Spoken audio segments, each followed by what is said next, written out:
Gentlemen, ladies and gentlemen, it is Sunday, March the 29th, 10:01 hours here on the East Coast of America. We're gathered together here on this Sunday to talk about the Jets.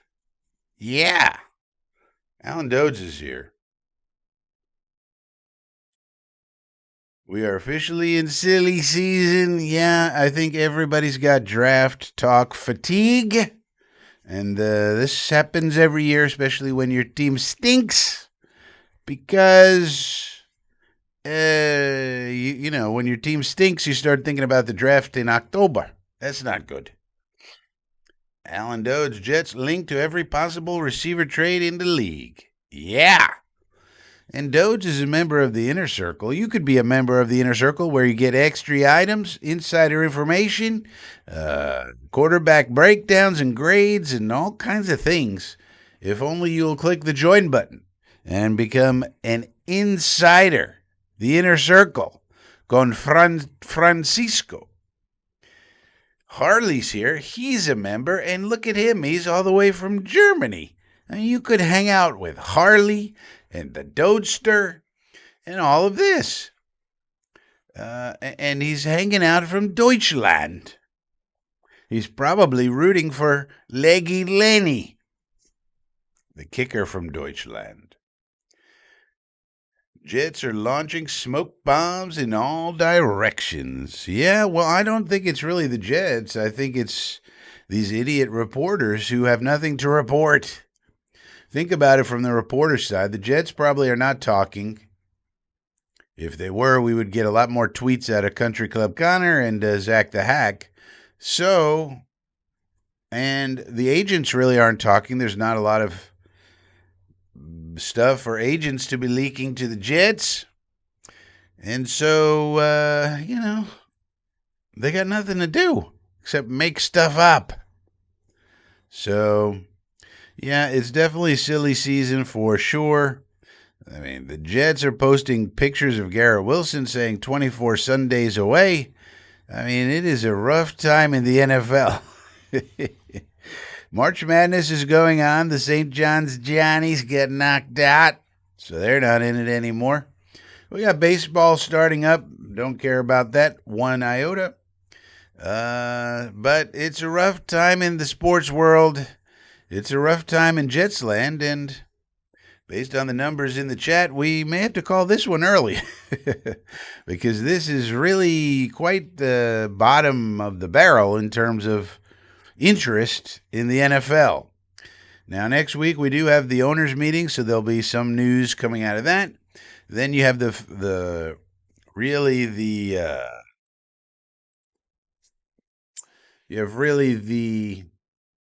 last of the pro days. So I think Indiana has one next week, and so there may be a few stragglers.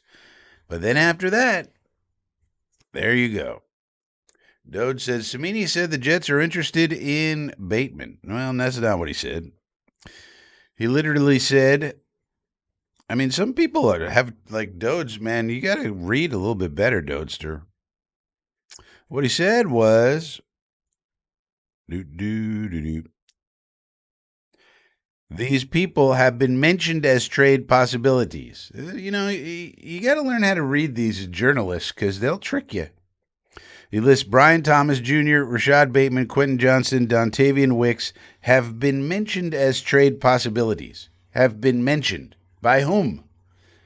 Trade possibilities. Yeah, of course they're trade possibilities. So is everyone in the league is a trade possibility. So the Jets will have a level of interest in any competent wide receiver. It's just a matter of how interested are they and them getting their price. The thing we've seen with Muji is he's not just going to make a trade to make a trade. All of his trades have been smart. So if these teams are asking for an arm and a leg, he's not going to do it. Dontavian Wicks is interesting. Like, how much would Dontavian Wicks cost? The Packers have a surplus of wide receivers there, even with the loss of Romy the Homie. So how much, what are they looking for to get a Dontavian Wicks? He's pretty good. Brian Thomas Jr., the price is going to be higher. Rashad Bateman, the guy always gets injured. Do we really want an always injured guy? We play on frozen concrete. Is that really a good match? Quentin Johnston has had drops issues, especially his first year. Or do we really want a guy who eats a lot of dropsicles?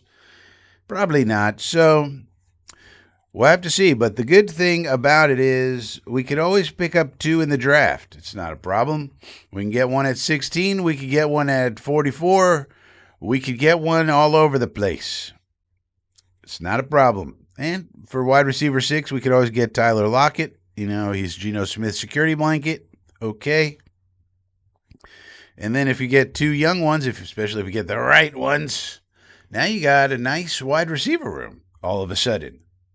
And it's very simple. So either somebody wants to make a fair trade, or we just double up in the draft. It's not a problem. You'd probably almost definitely need to get one at 16 just to make sure you get one of the guys in your first bucket. As we talked about before, you want one of these guys here in bucket 1. Now, if I'm the Jets, I'd take Tyson out because of medical, but they may not. I don't know. But you definitely want one of those dudes. And probably Concepcion has a bad drops problem, so we also put this information out to various outlets. We got these dropsicle problems here. If you look at these dudes, Concepcion, 10.5% drop rate, probably not going to get any better when he joins the Jets, so I would probably knock him out of consideration myself, and then Tyson because of medical. And then as long as you get one of the other guys, which should be available, then you're all right. Then you got what you need, and then you can make maneuvers around, and maybe pick 44. Maybe one of these other guys in bucket 2: Brazel, Branch, Surratt, Bell, Lane, Williams, Skylar Bell. Maybe one of them is still there. If so, you pick them up. Now you got a nice deep room. Everything's all lovey-dovey, and you don't have to pay an arm and a leg for these people. We're already paying Garrett Wilson a nice salary. Everybody else is going to be on the cheap. So it's no problem. If somebody wants to make a fair trade for BTJ, okay. You want to charge an arm and a leg? Get the fuck out of here. This is what we've seen from Muji. You want to play fair? You want to make a nice trade? You want to be, fair market values? All right, yeah, let's do it. You want to hold us up, arm and a leg? Get out of here. We got options. We're not going to force anything. Yeah, you got to learn how to read these things, dudes, because these journalists try to fool you. This is FSPN. I keep bringing up the big media clowns, as we call them here on the Frankie channel. These big media clowns will always try to fool you. They know you're not going to read too close, dudes. You're sitting there looking at it on your phone or on your tablet, maybe. And they know you're not going to, maybe you're not going to pay attention. You're just going to say, oh, wow, Rashad Bateman. But, for me, Rashad Bateman's been injured a lot. And again, we play in MetLife Stadium with frozen concrete as the playing surface. Do we really want injury-riddled people? Probably not. JoJo's here. JoJo was a man from Tucson, Arizona. Get back, JoJo. Eddie Hunt says, Hell's Bells. And we got a poll going on. Dode says Hell's Bells clearly the best poll option. But did you really think long and hard about the lyrics to these songs? So right now, according to the poll, Hell's Bells is winning 55% of the vote. Next, Bridge Over Troubled Waters by Simon and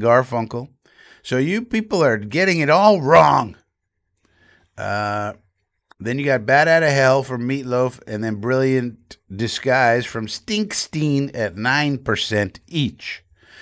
Well, that's 11 votes. So 11 of you have voted. If you haven't voted, vote in the poll. But think about the lyrics to the song, as well as how good the song is, and what we're going to be trying to do this year. There's a very specific thing that we're going to be trying to do this year. So we'll let you vote on the poll there.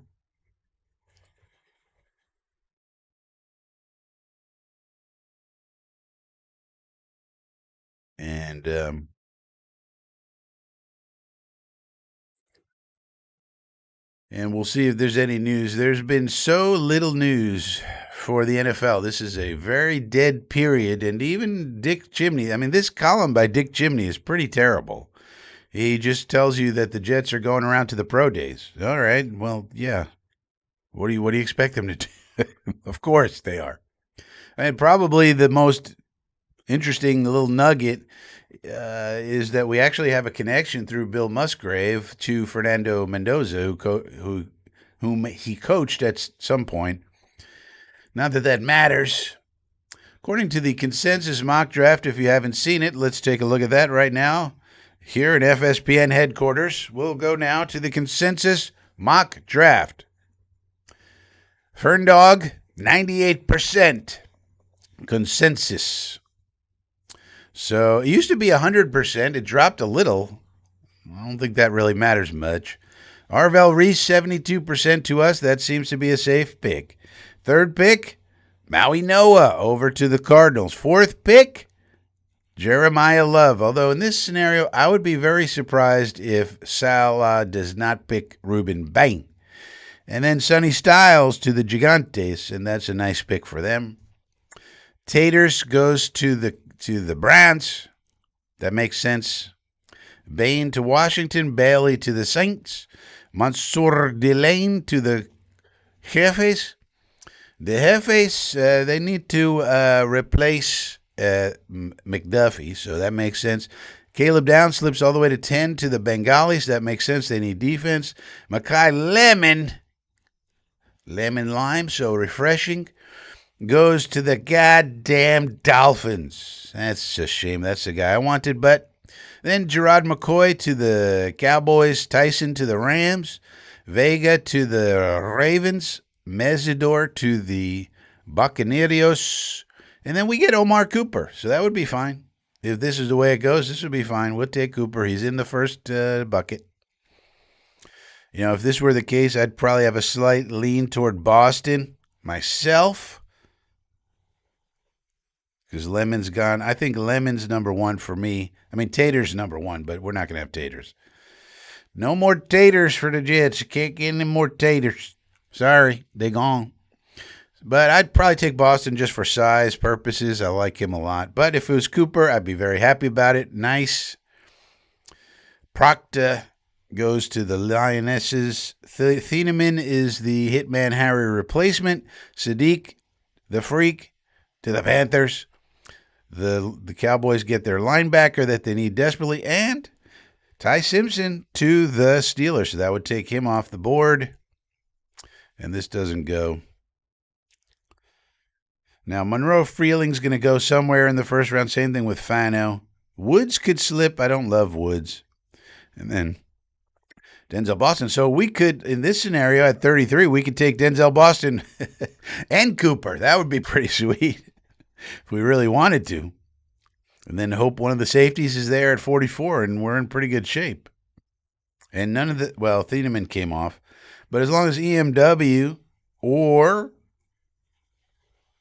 AJ Halsey is there at 44, we would have a very nice first two rounds. Very, very nice. Very nice. Very nice. I like it very much. Jojo says, not liking some of these mocks that have us drafting a cornerback at 16. Yeah, you know why they do that, Jojo? Because they don't know about the Jets. Now, we might take a cornerback at somewhere in the draft, but not at 16. Now, the reason they do that is these casuals, so we call them here on Frankie channel, casuals and nationals, right? These casuals and the nationals, they don't know much about the Jets, but they remember that we traded Sauce Gardner. They know that. They know Sauce Gardner, and they remember that, and they're like, oh, they need a replacement for Sauce Gardner, so there, that makes sense. Replace Sauce Gardner. You even have the idiot Country Club Connor saying something similar sometimes. But we already have the Sauce Gardner replacement. His name is Azareye'h Thomas, and people don't remember that because he got injured, and also people don't pay attention to bad teams like the Jets. So, but that's why, JoJo. Braden says brilliant disguise all the way.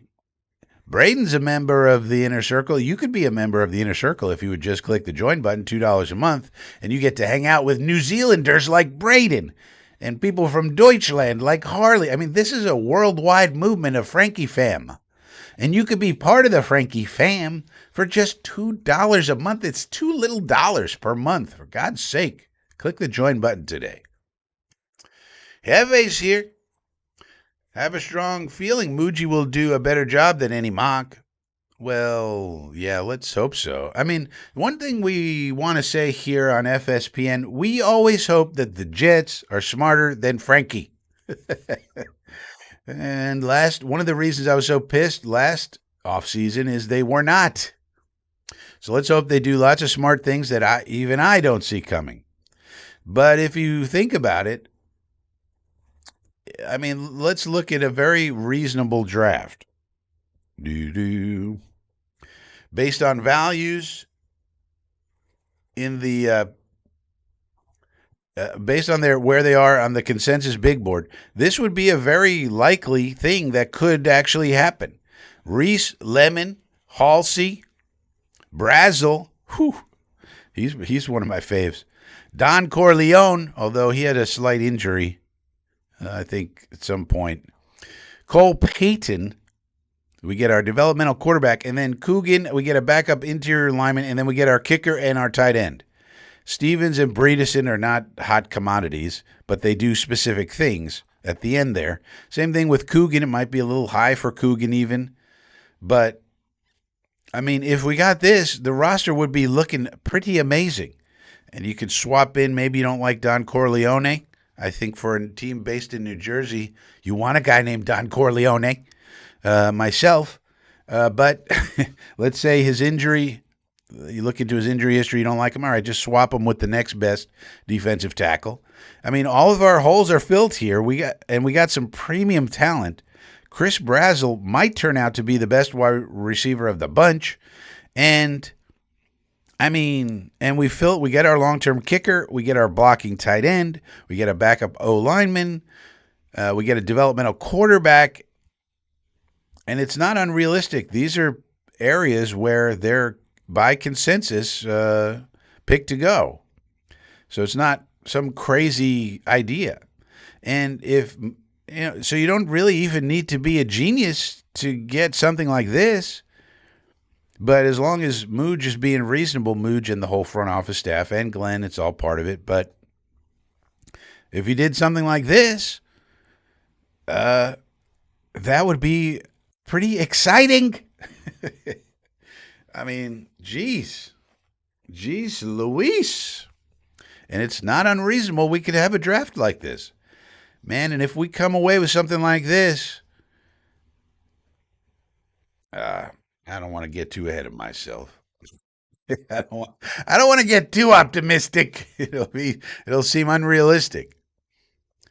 Jersey for Hawks, hit the like button. Yeah, if you don't want to join the Inner Circle, all right. You don't want to give up $2, all right. Hit the like button. That's free. Subscribe to the channel. That's also free. Boss Girl says, how about Born to Run? Nah. I mean, I was trying to come up with a Stinkstein song, and I went Brilliant Disguise because I wanted something a little more, I guess, obscure. Plus, I like that song. Born to Run,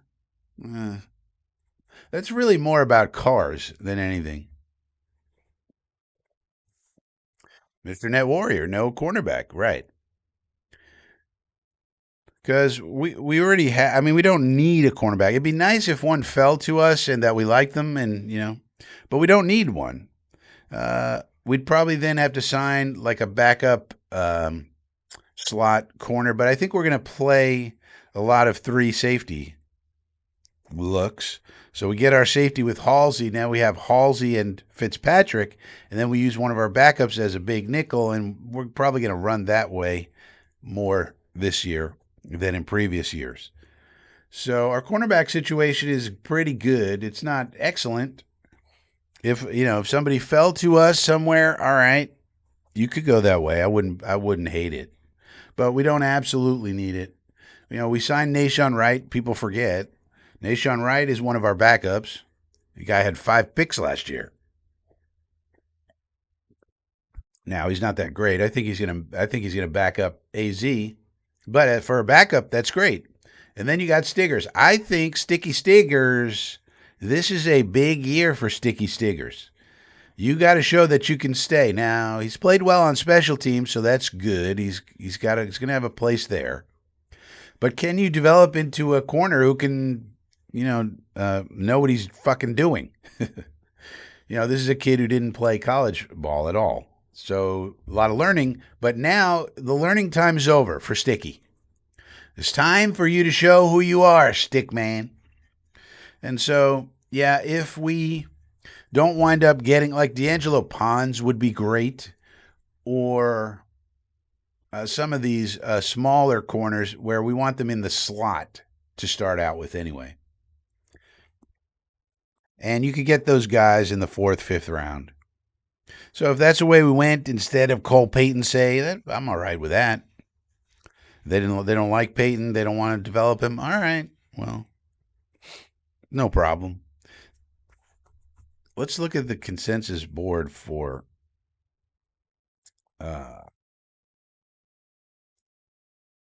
consensus big board. So if you go down and start looking at around 104-ish, Chandler Rivers is here. Let's take a look. Chandler Rivers is here. I don't know anything about Chandler Rivers. Dalen Everett. So there are some corners here. Tacario Davis. That's a big corner, I think. So that might be worth taking. Do they have any kind of... No, they don't have any player evals here. That's a name I've heard. Oops.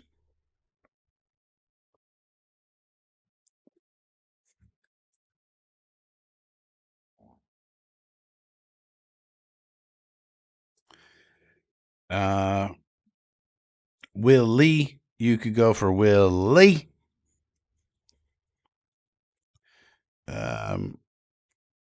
So there's some options in this range if you really want to go that way. So that's not a problem either.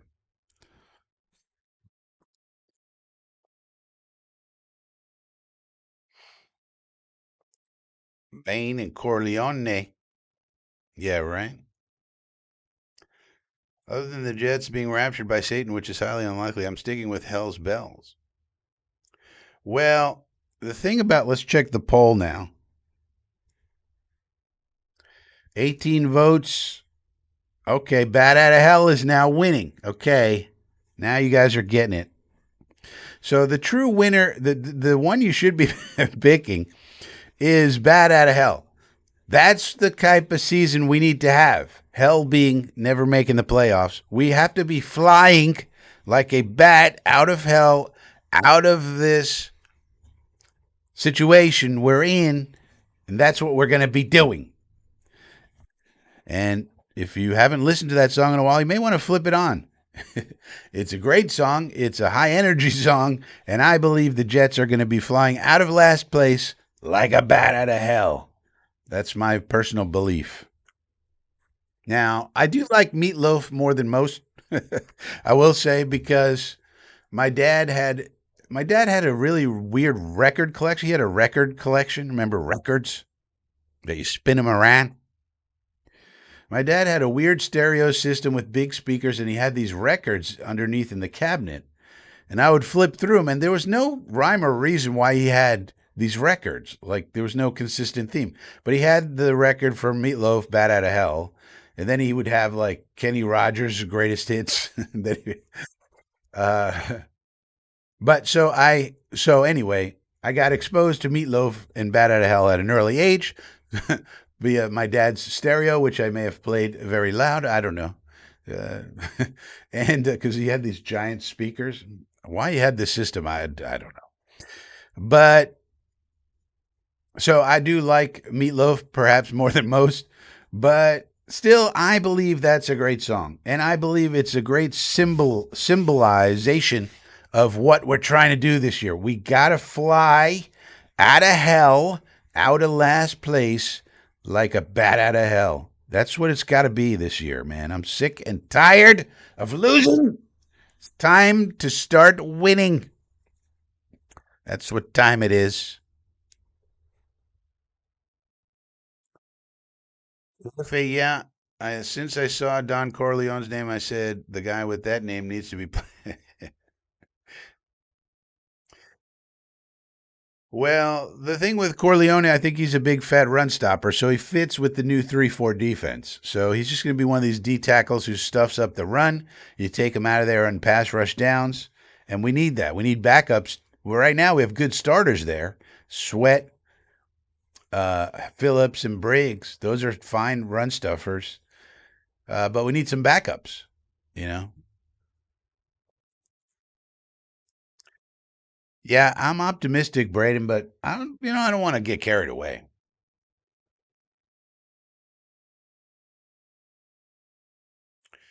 We're fuel injected. All right, so let's see. Born to Run lyrics. Aren't we fuel injected?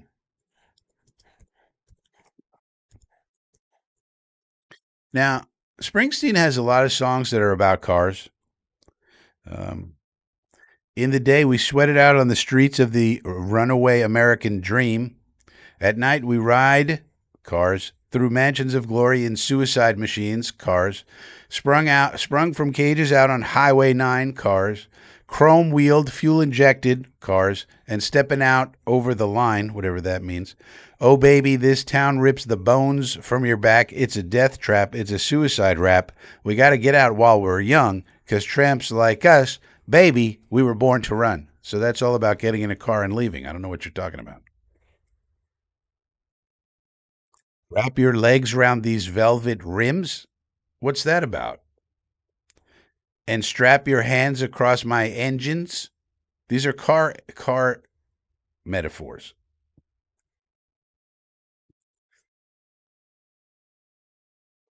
I don't know. This is supposed to be your favorite artist, Hefe. All he does is write about cars. Playoffs, mates. Same thing with mom and the records. Tons of variety, great memories. Yeah, my dad, it was weird because he wasn't a big music guy, but he just sort of had these random records. And I found him once I came to the right age, I guess. I just found him and I was like, I looked in this cabinet and I was like, what are these records? And I looked through them and I'm like, this is a weird collection of music. And, the cover to Bat Out of Hell is a great cover. The guy on the motorcycle flying out of hell. And I was like, this is appealing to a young man. So I put it on and I was like, whoa. Doge says Bat Out of Hell, one of the first cassette tapes. Yeah, remember there were cassette tapes we used to have? Remember when you could make a mixtape? That took a lot of dedication. This is Coffee with Frankie. On Sundays at 10 a.m., we have live chat. Right now, my little doc thing is telling me we got 29 people in here. Well, now 31. So, not a huge gathering on this Sunday, but it is a lull in the NFL news cycle. So, probably not a lot of excitement or enthusiasm or topics people want to talk about with regard to the Jets. So,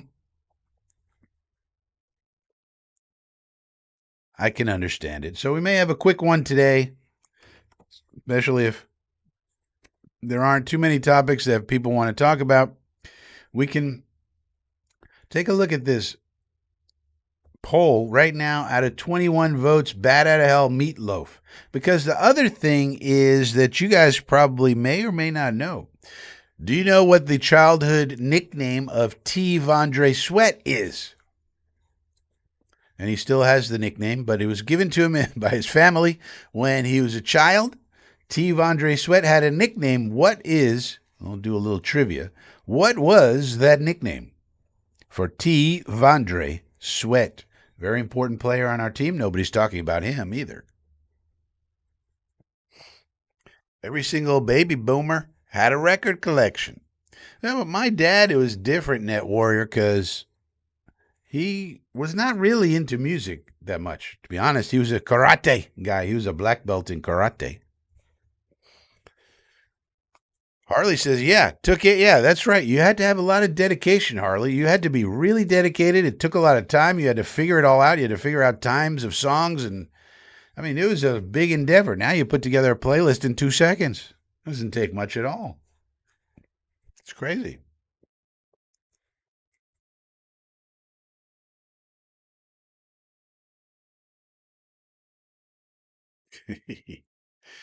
Braden says, I only listen to Tool. Tool's very good. They have a few great ones. Band called Brad. How the AFC East will finish. Well, I'd like to see the draft classes first, but the obvious way to think about it is the two on top right now are obviously the Bills and Patriots.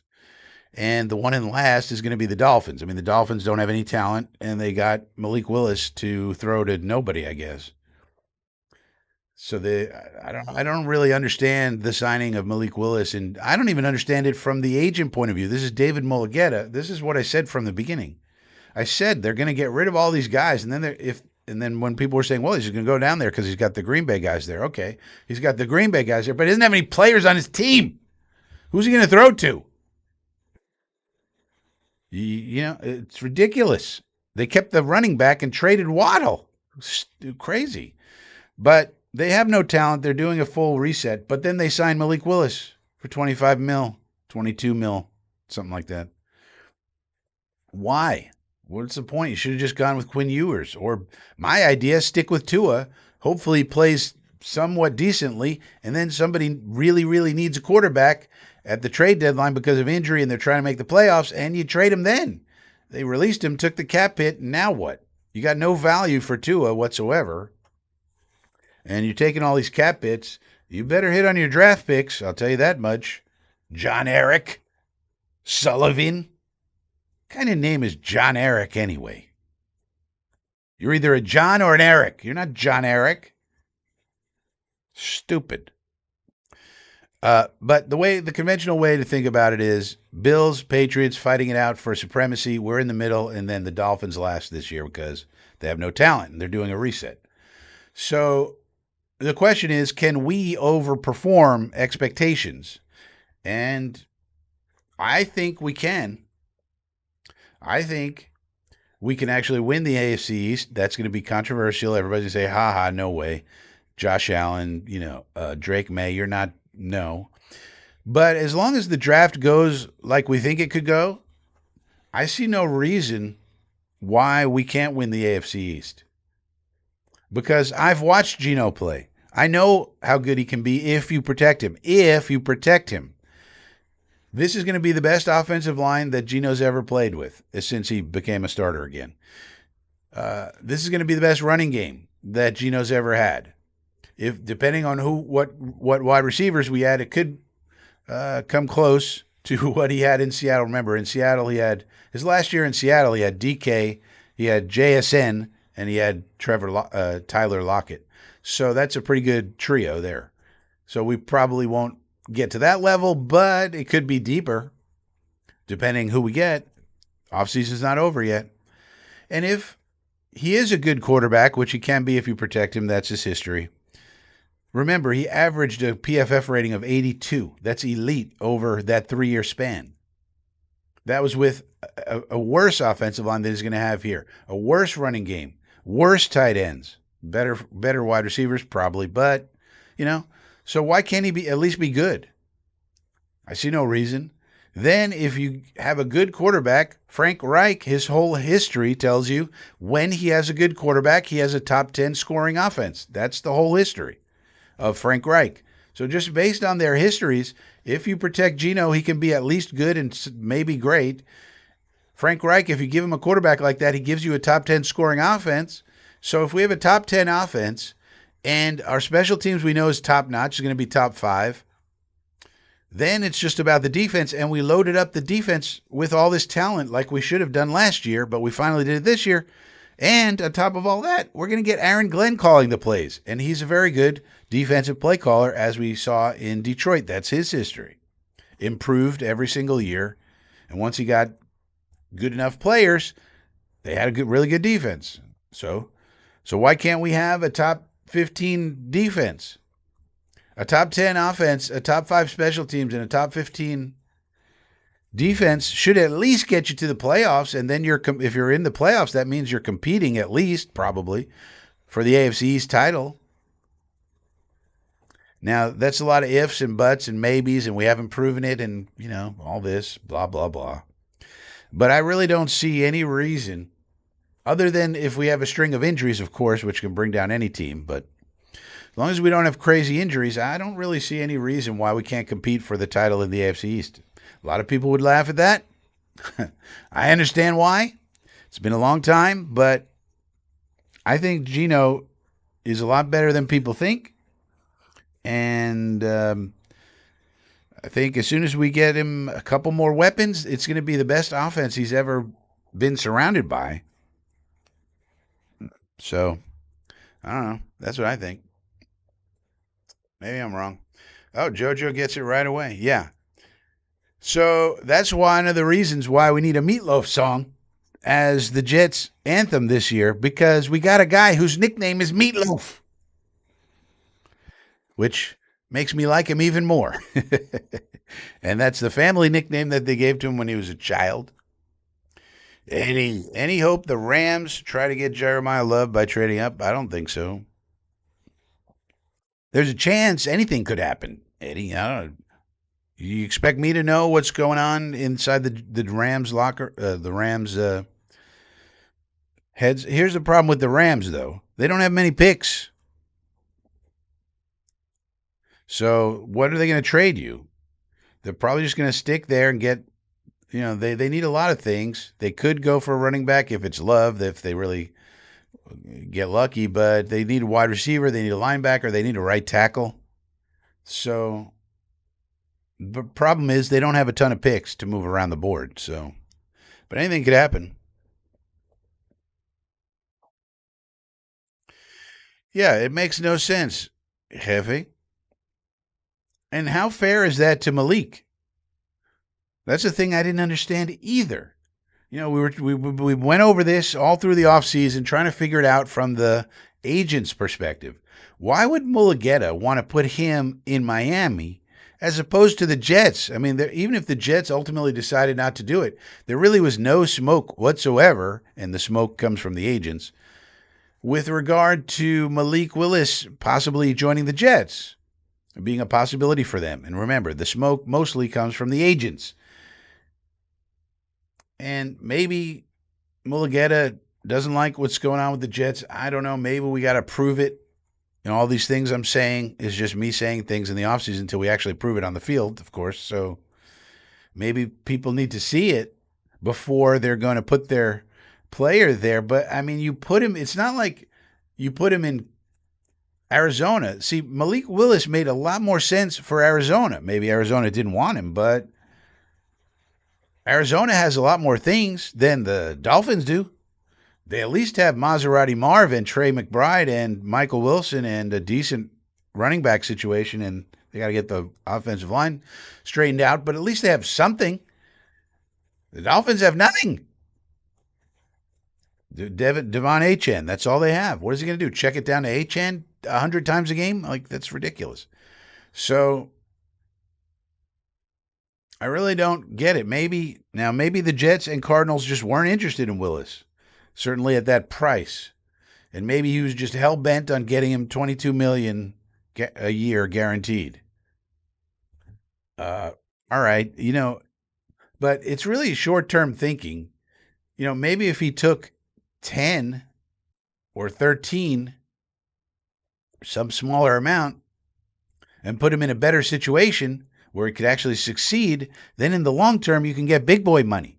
All right, you got 44 million for this kid. All right. But he's not going to be in a great situation. Now, maybe he runs around and I don't know, puts up some crazy numbers like Justin Fields did that one time with the Bears, where he's just running and running and running and running and running, so because of that, some people think he's good. I don't know what the plan is. It makes no sense.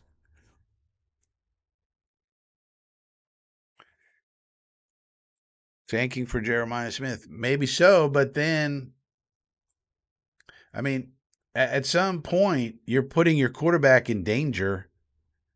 I mean, maybe they're hoping year two of Malik is going to be, year one, he's going to take an absolute beating and be terrible and have everybody in Miami going, we can't, this guy stinks. But then in year two, they get Jeremiah Smith and now he's going to be good. I mean, it's kind of crazy. Muji had the best offseason so far of any AFC East GM.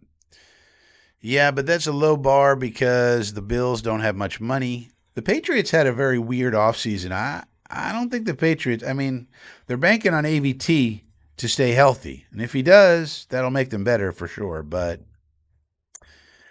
then you got the Will Campbell problem. So AVT basically makes sure that Will Campbell's going to stay at tackle. He probably needs to move to guard. Now, maybe he'll be better without his knee injury that he was playing through last year at the end there, but the Patriots really didn't improve much. They got rid of Stephon Diggs, and they signed, basically AVT was their big acquisition, and Romeo Doubs, I guess. But Romeo Doubs is worse than Diggs. Doubs is worse than Diggs. So you downgraded there in a certain sense, though Doubs is younger, of course, and not going to cause you any problems like Mr. Pink Substance, Stephon Diggs. Um, so, but they didn't significantly upgrade, we'll put it that way. If AVT stays healthy, all right, you're going to have an elite guard. Okay, that's good. But Morgan Moses, another year older, how's he going to hold up? Wilson, you're moving to a new position. So I don't know. They didn't do great, that's for sure. And of course, the lowest bar, and I've shown you the bar chart. We improved the most out of anybody in the whole NFL. But our bar was so low that it was going to be easy to do that. We signed a bunch of, but he did a good job, Muji. It's hard to say that he didn't, even though we had a low bar to clear. So yeah, I mean, nobody's going to talk about us until we start winning ball games, and maybe that's for the best. Dode says unlikely the Rams will want Love because they have Kyron and Blake Corum. I mean, that situation is like, well, if you love, then you do it. But otherwise, you just stick with what you got and improve your team elsewhere. Bialy's here. Braden, it's 3:37 a.m. Out in New Zealand, so we think part of the international crew is Braden, one of the best ones out there. The elation. I mean, if we just start winning games, Dodes, it's going to be crazy. Because I think the fans right now think we're going to win 2 games. I just don't see it. No, this is a terrible song, B-Trav.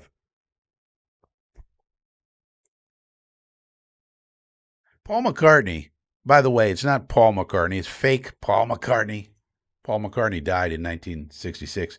But anyway, that person, how many hit songs has he had since 1970? The Beatles broke up in 1970. How many great songs? You want to put Jet in there as a great song? Come on. But some people like it. Okay. Live and Let Die, Jet, Band on the Run. 3 songs in 50 years? I thought Paul McCartney was a prolific songwriter, they told me. Moscow Bruce has a song, Wrecking Ball.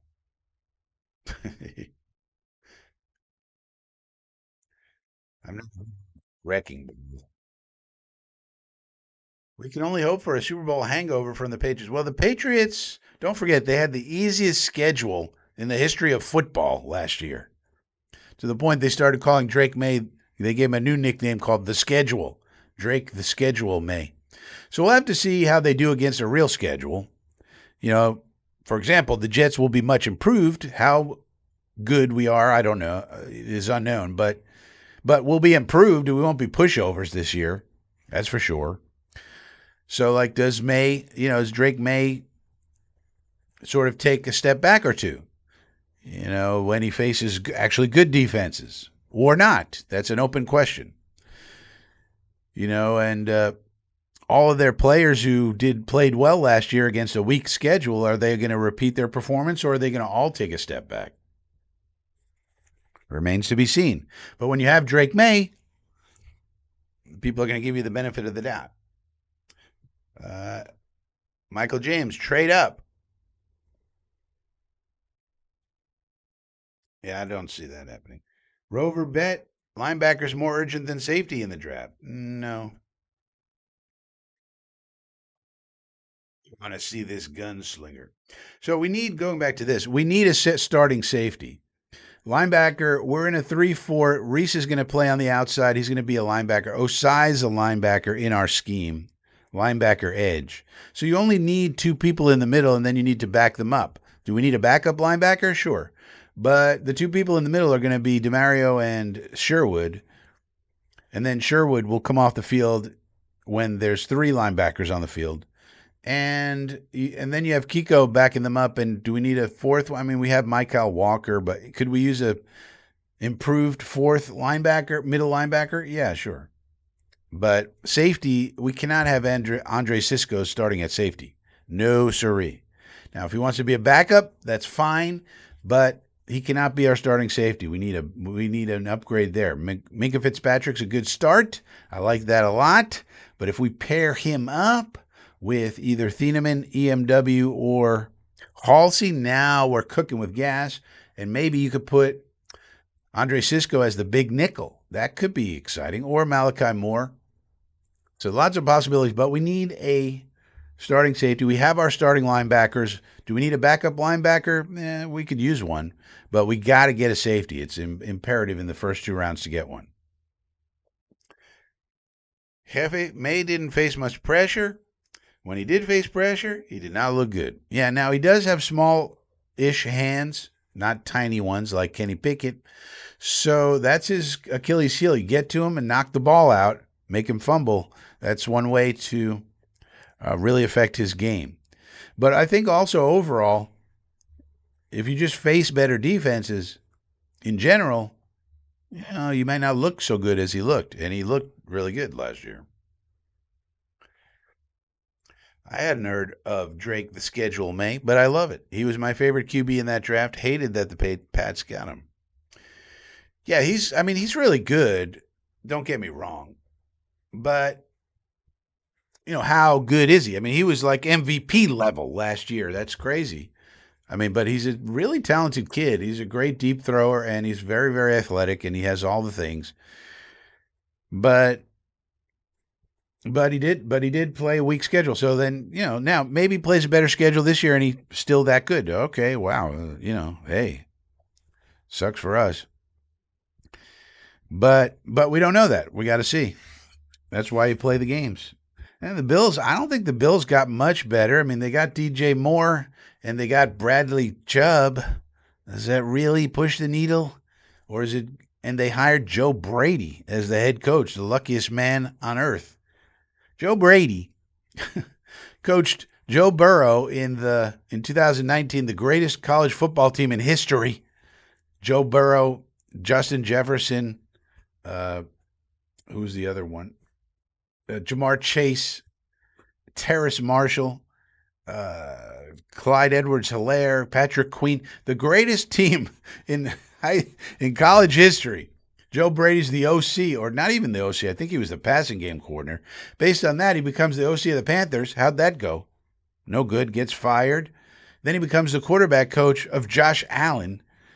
and then eventually promoted up to OC, where the offense is Josh run around and do stuff. That's the offense, and occasionally we'll hand the ball off to James Cook. And now he's the, and based on all that, now he's the head coach. What? So, how's that going to go? Is their defense better with old man Chubb there? I mean, replacing Joey Bosa? Is it? I don't know. I mean, they've been blowing their draft picks pretty consistently. Keon Coleman, Khair Elam. These are first-round picks that are bust. Well, Coleman might not be a bust. He might be all right, but I don't know. Khair Elam is definitely a bust. Other people that they got didn't work out either. So, I mean, I don't know. But they have Josh Allen, so, everybody will pick him to come in first. Bialy, Sean Payton said 3 years ago the draft May takes too many sacks. Sacks are a QB stat. Well, what Sean Payton said 3 years ago isn't really gospel, and Drake May just beat his ass in the playoffs, so I think Drake May would say fuck you to Sean Payton. Now, sacks are sometimes a quarterback stat, but not always. If the line lets, if you make the right line call, but then they suck at blocking and they let people in, there's nothing the quarterback can do about it. So there's two sorts of categories: a quarterback responsible sack, and not the quarterback's fault. For example, I was watching a lot of the Geno Smith games. Most of the sacks he took that I saw were not his fault, but some were. So you have to categorize it correctly. And going off of some random shit that Sean Payton said is not a good idea, Bialy. Who knows what he was fucking talking about? And besides, what people say in interviews is not always their real feelings. So you got to keep that in mind. Braden, is it worth trading up for Downs? No. Because we can't be giving up. We have too many holes. We got to use all our draft picks. If anything, we're going to trade back, I think. Just get one of these other safeties. We have Minkah Fitzpatrick. We already have one elite safety. So we just need EMW or Halsey to be good and not terrible. And we'll be fine at safety. No reason to go get Downs. I mean, if you could make a small trade to move up a little, if he's sitting there and you're not giving up too much, okay. Like he's sitting at, let's say he was sitting there at 15 and we weren't sure if the Buccaneers were going to take him. Maybe you want to move up one spot to make sure they don't. And how much would it cost to move up one spot? Probably not much.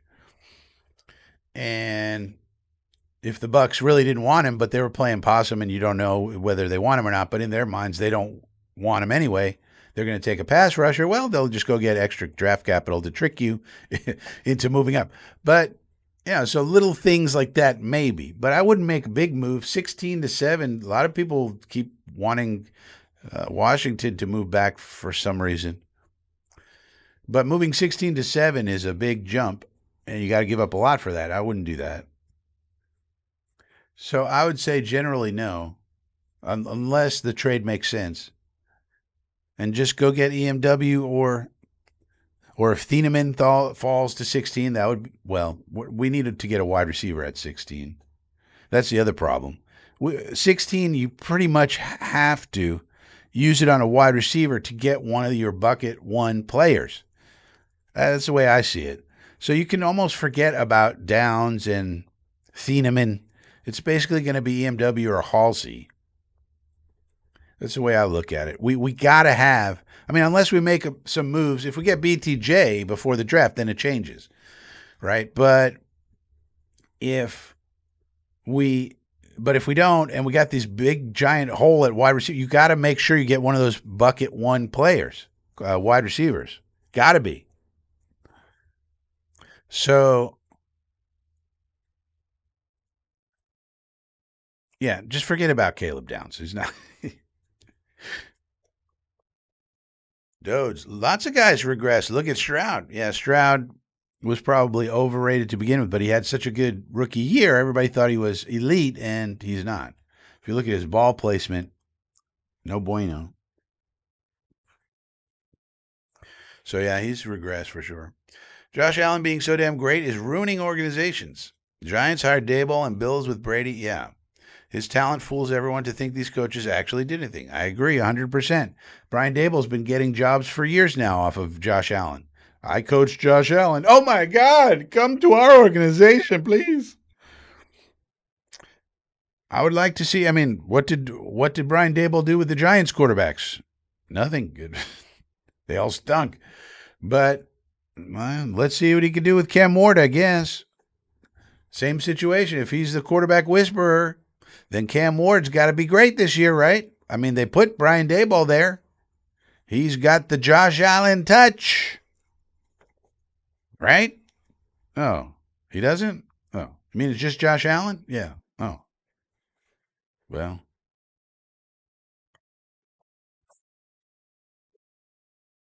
Crazy. Yeah, please like the channel. Like the video, that is. Like the channel. Like the video. Give it a thumbs up if you're here. It really does help the channel. Give it an old thumbs up. It doesn't cost you anything. Doesn't sign you up for anything. Same thing with the subscribe channel. But the subscribe button does not sign you up for anything. Does not ask for your email. Doesn't ask for your social security number. Doesn't ask for your mother's maiden name. It doesn't ask for none of that. You just click the button, subscribe, and it helps out old Frankie. Yeah. JoJo, Jets need to keep all their picks. You can land 4 quality starters with the first 4 picks. Yeah, that's the hope and the prayer. That these guys work out, because we had a really good free agency period, and if we pick the right people with these 4 picks, I don't think people are really understanding how good our roster could really be. And I know people are undervaluing Geno. Even on the worst team, put it this way, not that PFF grades are everything, but just to give some perspective about Geno, on the worst team in the league with no offensive line and no receivers once Bowers got hurt and Myers got traded, he still put up an above average PFF grade. To me, that sounds pretty good, because we're hopefully not going to have those kind of problems. I mean, their offensive line was so terrible. They had basically one guy who could block anybody, and then we stole him, Dylan Parham. So, and then they spent all their money on Linderbaum. Spent $27 million on a center. That's not sure about that one, but it's the way it goes.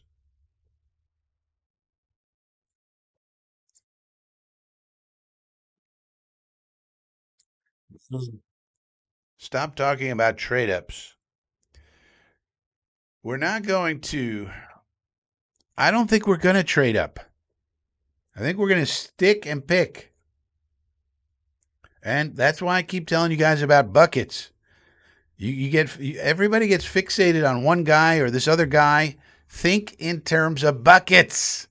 All we got to do is get one of these bums right here. The point of the bucket is, and if you want to take Tyson out of the bucket, that's fine.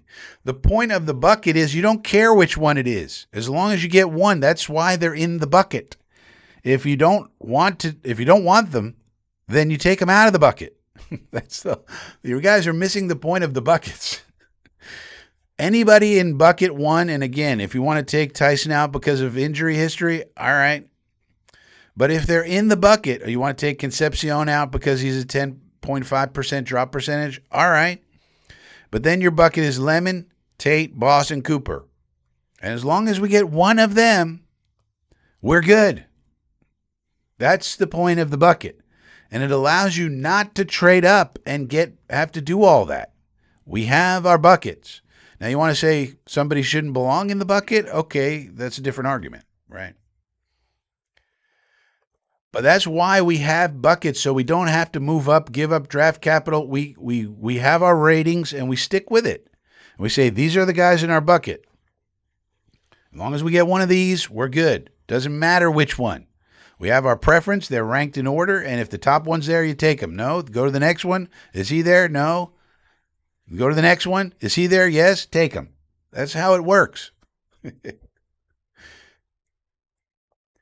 Green beans here.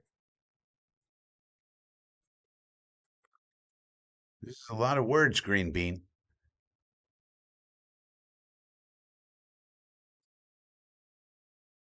Well, we could only put so many choices for the poll, so we couldn't have like 12 choices. So we have to consider that. Party with Peg and Artie is here. Reese and Thieneman. That could be the way it goes.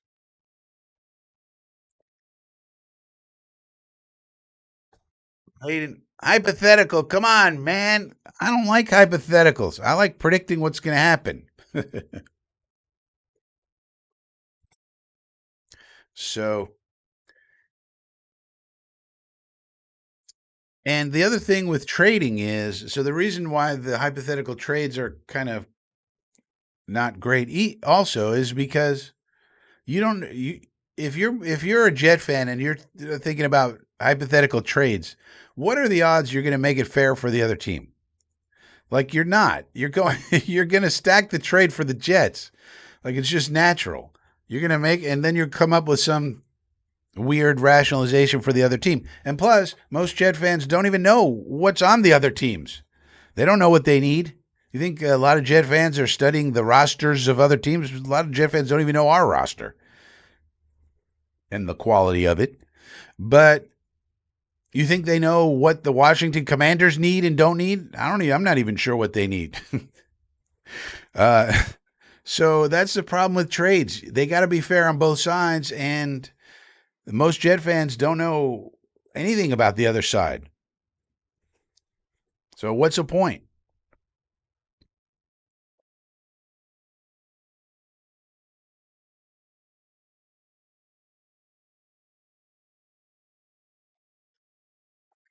What is the point?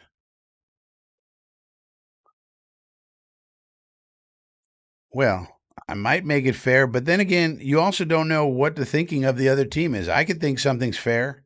I mean, I came up with a lot of fair stuff this offseason, Braden, and a lot of it didn't happen because I didn't think Malik Willis should go to the Dolphins from his own point of view.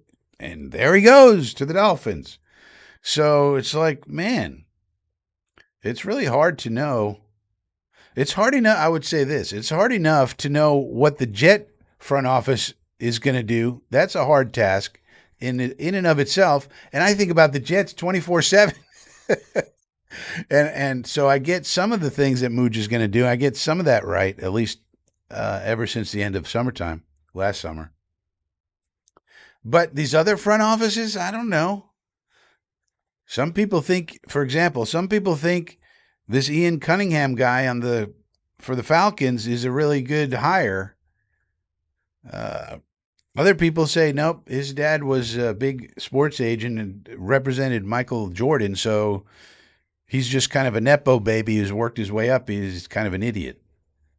Do I know what the truth is? No. So if we're doing a trade with the Falcons, do I know what Ian Cunningham's going to do? No. I have no idea. I mean, I don't even know what the Dolphins are doing. They're right in our division. Sacrifice Malik Willis for 1 year and then get him a receiver and hope he can be good in year two. That seems kind of silly, but that seems to be what they're doing. So I don't know. You fire an offensive genius head coach and you hire a flat top defensive coach to yell and scream and say, "Get in your gap." I mean, what? Why would you do that? But they did it. So I don't know. So trades are very hard to do. The bottom line is trades are very hard to model. And so that's why I don't do that a lot. Hefe, I think we could all be surprised at 16 a little. They could be really high on Mitchell and look at draft as 2 year plan, save first round wide receiver for 2027 when class is supposedly stacked. Well, they could do that, but I mean, there's only a couple of realistic options at 16. You could go Simpson, If you really wanted to go crazy, that would be the surprise pick. You could, though, if you really love him. I don't think so, but. And then the other thing is what Greenbean said, Thieneman, or if Downs slips there or something. And then other than that, it's wide receiver. There's nowhere else really for the Jets to go at 16. Where else can they go? They're not going to have interest in a running back. I guess corner could be the surprise curveball, but I would hate that considering what we have currently on the roster and what we need. But there's very few places for them to go. I mean, those are the places. They're almost certainly not taking a linebacker. What are you going to do? Take a defensive tackle there? That would be not smart. So, I don't know. To me, I'm looking at it. I think we're pretty locked in on best available wide receiver. If not, then I think it is safety. If a Thieneman or Downs is there, for example, that could throw it off if they think they could double up. Because if they take Thieneman or Downs, let's say falls there or something, let's say they go Thieneman at 16. All right, now the defense is looking really good. All right, but at 33 and 44, you better double up on wide receiver, and you better hope that one of these guys is there that you want. Because I don't think they're going to set Geno up to fail. I think they love Geno. All the reporting we've gotten and all the tea leaf reading I'm doing, I think they love Geno, and they think maybe Geno can be here for 3 years as the starter, or maybe even 4. And if that's the case, you're going to start him off with a limited wide receiver room, even if you do love Mitchell, which of course I do. But that's only 2. You need at least 3 good ones to have any kind of offense in the modern NFL. So even if you do love Mitchell, you still need to get a slot receiver. I mean, I don't think they're going to count on Arian Smith to do anything. I mean, he might surprise some people, but they're not going to count on it. He is a speedster, and we now have a guy who knows how to throw a football down the field, so with some accuracy, so that Arian Smith could have a role, but I don't think that's the type of guy you count on, though. So I think any way you slice it, you need wide receivers. It's one of the most important positions. And in this draft, there's a bevy of them. You got to get at least 1 and probably 2, even if you want Jeremiah Smith next year. Although Jeremiah Smith is going to be a top 5 pick for sure. There's no doubt about it.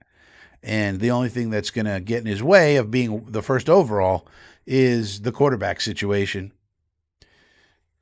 It'll be interesting, though.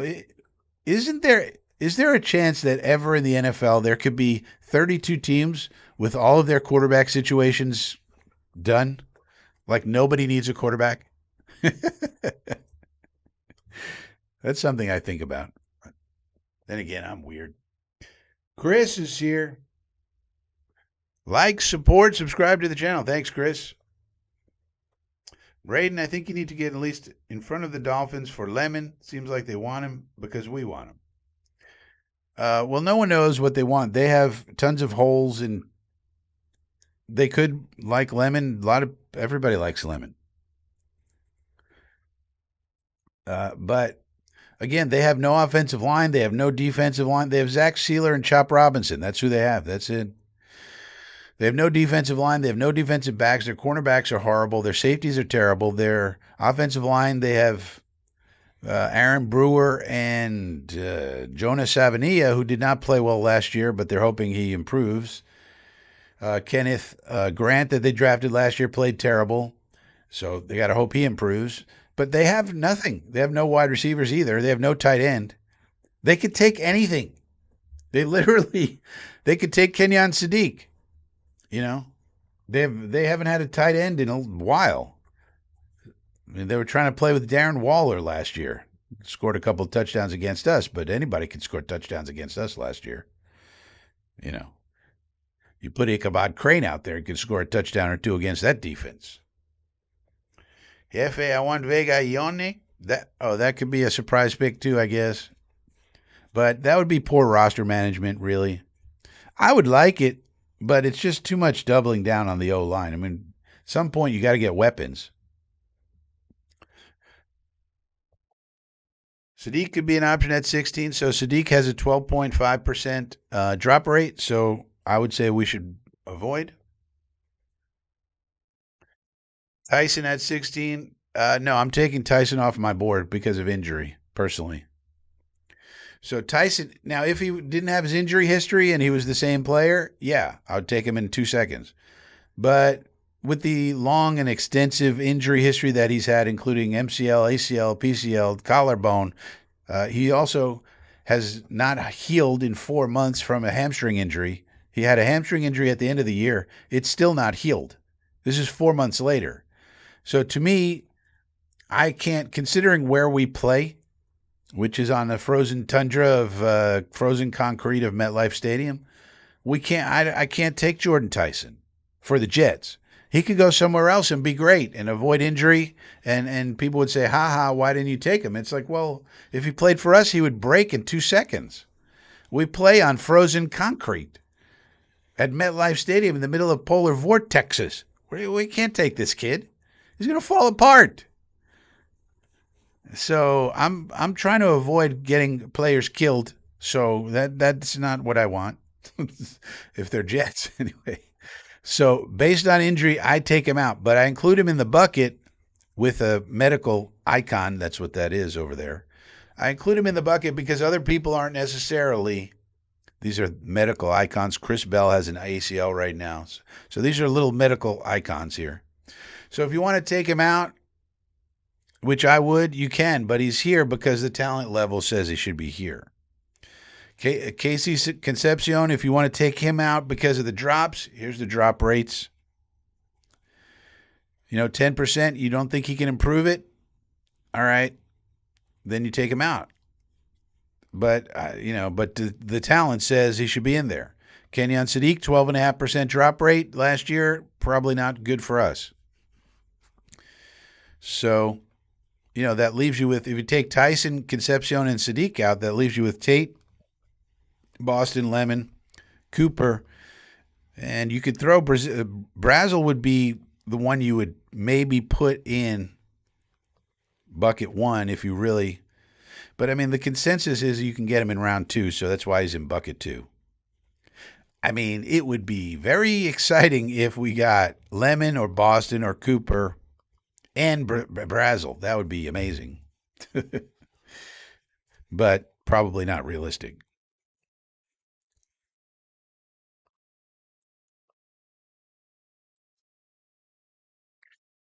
Well, the bat's out of hell. So first, the hell is metaphorical hell. So we're in metaphorical hell, meaning last place, last in the league. We're at the bottom, you see. That's the hell we're in. And then so we got to fly like a bat out of hell into the light. That's what we got to do. But part of our hell is that we have that hellacious, stupid stadium, and we're never, ever, ever moving out of it. And it sucks. That's just the way it goes. But it is what it is, man. All right, so we'll put in last call for comments, questions for this Sunday. We'll do one last check of the wires. Nothing going on, absolutely nothing. But last call for questions, comments, praise, complaints.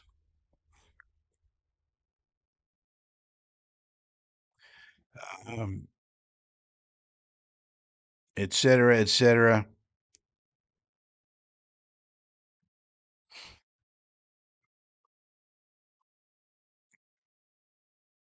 If you're new here, you might want to check out the Inner Circle. You can click the join button. $2 a month gets you extra emojis, extra information, extra stuff. You might want to click the join button. If not, please give the video a thumbs up.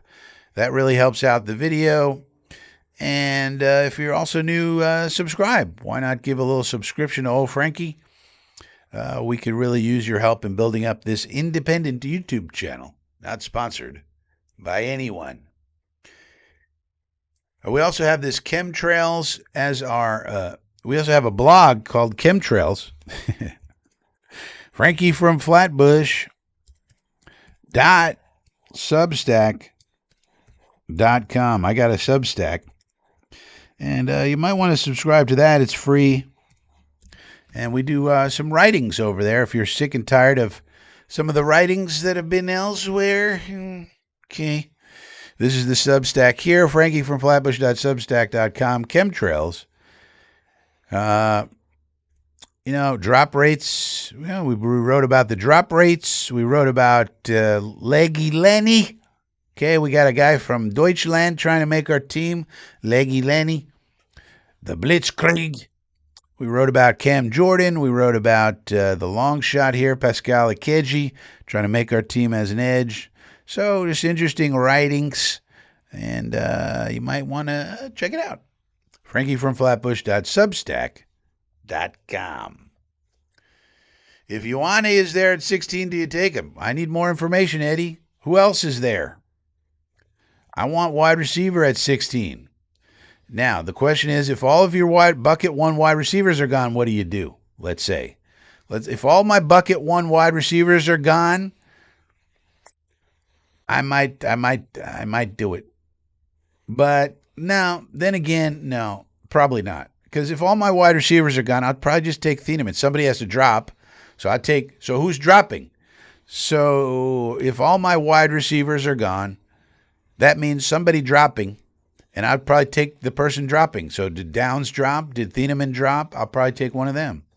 And then I take my wide receivers at 33 and 44.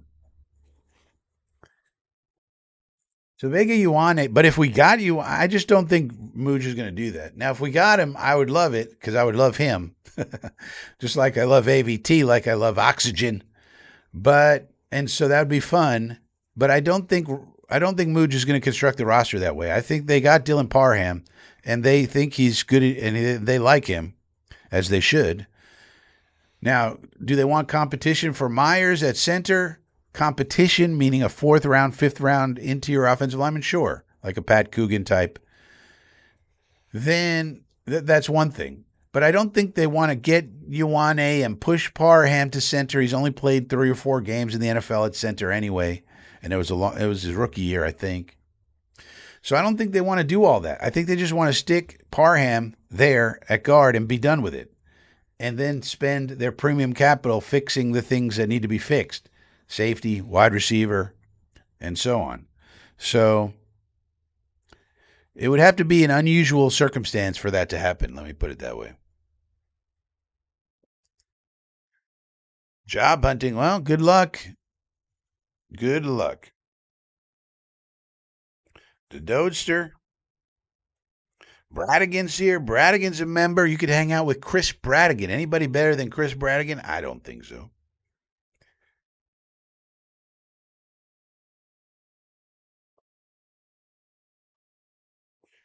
All right. No other questions or comments. We'll call it a Sunday. This has been Coffee with Frankie. And we'll be back this week with hopefully some news, some things that maybe could happen in the world of your New York Jets. But otherwise, we'll see you next Friday for sure in a live stream. We do live streams every Friday night. Call it a Friday night hang, where we just hang out and see what's going on. And then we do Coffee with Frankie, where it's usually more news driven, but we don't have much news today. But we'll be back for those things and much, much more later.